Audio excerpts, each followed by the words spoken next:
నాయన స్తోత్రం గొప్ప దేవుడా మీకు వందనాలు ప్రభు. ఆశ్చర్య కార్యము చేస్తున్న వాడానికి కూడా తెలియజేస్తున్నాను ప్రభు. ఈ యొక్క నాయన మధ్యాహ్న కాల సమయంలో దేవా అయా నీ ప్రియ కుమారుడు దావీదు కొరకు నాయన అయా మీరు ఏర్పాటు చేసిన దినాన్ని బట్టి మీకు వందనాలు, మీకు స్తోత్రాలు, మీకు స్తోత్రాలు అయా నాయన. మళ్ళీ యొక్క దీన సేవకులు నాయన ఆ పాల్ మార్చే గారు నన్ను ఏర్పాటు చేసుకొని ఈ స్థలంలో దేవా నీ మందిరపు ఆవరణంలో ఈ యొక్క బాప్తిసం తీసుకోవడానికి కృప ఇచ్చినందుకు చూపించిన స్తోత్రం తెలియజేస్తున్నాను. ఇదిగో నా ప్రభువా నాయన తన అతిక్రమము తన దోషము తన పాపము అన్ని కూడా ఒప్పుకున్న తర్వాతనే ప్రభు నా తండ్రి యొక్క బాప్తిసం తీసుకోవడానికి ఆయన సేవకులమైన మేము సిద్ధపరిచి బాబు సిద్ధపరిచి అవసరం బట్టి నాకు తెలియజేస్తున్నాను.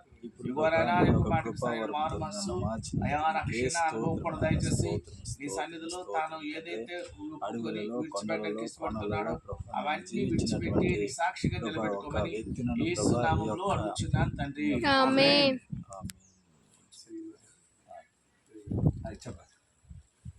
వీడియో మరి వీడియో కట్టించి సాక్షి చెప్పిస్తాం కదా ఇప్పుడు అడుగు వీడియో వద్దామా ఇప్పుడు మళ్ళీ ఇది అదే ఒప్పుకోండి. ఇప్పుడు నువ్వు బాప్తిసం తీసుకుంటున్నావు నీ ఇష్ట ప్రకారమే. మీ అమ్మ నాన్నలు ఉన్నారు, వాళ్ళ ఇష్ట ప్రకారం తీసుకుంటారు. రేపటి నాటికి నీ గుంట్లో బాగోపోయినా నీ అమ్మ నాన్నగారి గుంట్లో బాగోపోయినా వెనకెళ్ళిపోతుంది. నిజం చెప్పు. ఇప్పుడు నీ ఇష్టపూర్వకంగా తీసుకుంటాను. యజస్కేల్ అయ్య గారు తీసుకొని బలవంతంగా పెట్టారు. నేనేమైనా బలవంతం పెట్టాను? మీదేమూరు బాగుంది మనిగా నీ ఇష్టపూర్వకంగా తీసుకుంటాను. నీ ఇష్టపూర్వకంగా నిన్ను ఎవ్వరు బలవంతం పెట్టలేదు, ఎవరు బాప్తిసం తీసుకోమని చెప్పలేదు. నిజమే కదా? నీ ఇష్టపూర్వకంగా తీసుకుంటాను కదా. ఇది దేవుడు నీ కోసం ప్రాణం పెట్టాడని నువ్వు నమ్ముకనవా? నీ కోసమే శిలువ వేసుకుంటాను నమ్ముతానువా? నీ కోసమే ముళ్ళకరెట్టం పెట్టుకుంటాను నమ్ముతానువా? నిజంగా నమ్ముతానువా? నువ్వు ఎవరిని పిల్లడు బాప్తిసం తీసుకున్న తర్వాత ఎవరో ఒక నిన్ను ఆకర్షిస్తారు, ఆడవాళ్ళు ఆకర్షిస్తారు, సెల్ నెంబర్లు అడుగుతారు. అలాంటివి ఏమైనా తప్పుడు పనులు చేస్తావా? నిజం చెప్పు.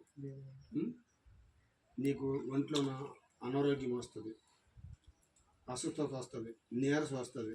నువ్వు నమ్ముకున్న తర్వాత చాలామంది నీ ఫ్రెండ్స్లో, నీ చుట్టాల్లో, నీ బంధువుల్లో, నీ కుటుంబంలోనే అనొచ్చు నువ్వు బాప్తిసం తీసుకున్నావు నీకు అందుకే అలా జరుగుతుందని. అప్పుడు ఏమైనా వెనుదిరుగుతావా? షూరా? నిజంగానే దేవుడు మాకు ఇచ్చిన అధికారం బట్టి ఇచ్చిన సాక్ష్యం బట్టి బాప్తిసం ఇస్తాను. సరే కదా. మరి ఇప్పుడు బాప్తిసం తీసుకుంటున్నా. బాప్తిసం తీసుకున్న తర్వాత ప్రతి ఆదివారం కూడా మందిరానికి వెళ్ళాలి. ఎన్ని పనులున్నా, ఎన్ని ఆటంకాలు ఉన్నా, అత్యవసర పరిస్థితి మన ఇంట్లో పరిస్థితిని బట్టి అత్యవసరం మాత్రం మందిరానికి ఒకరినొకప్పుడు తప్పుకోవాలి తప్ప మిగతా రోజులు మాత్రం మందిరానికి నువ్వు తప్పడానికి వీల్లేదు. వెళ్తావా మందిరానికి? సేవకుడికి సహకారిగా ఉంటావా నువ్వు?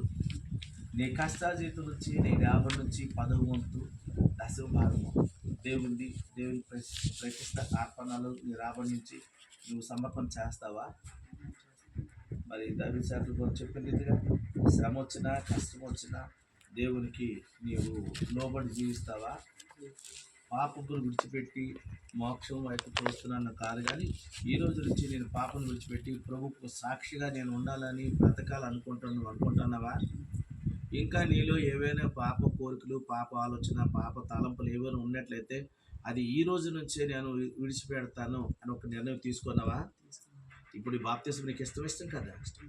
నీకు ఇష్టమేనా? నీకు ఎవరికి కష్టంగా నీకు చెప్పలేదు కదా, బలవంతం ఎవరు చేయలేదు కదా? సరే, అయితే ఇప్పుడు ఈ బాప్తిసం కూడా ఇవ్వడానికి కూడా మేము కూడా సిద్ధపడుతున్నాం. ప్రార్థన చేద్దాం. ఎగర ప్రార్థన చేసి బాబుకి వార్చుద్దాం.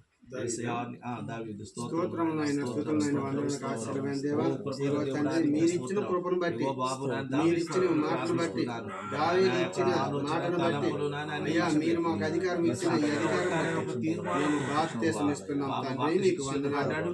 ఈ బిడ్డ మీదకి నీ పరిశుద్ధాత్మ ఆత్మని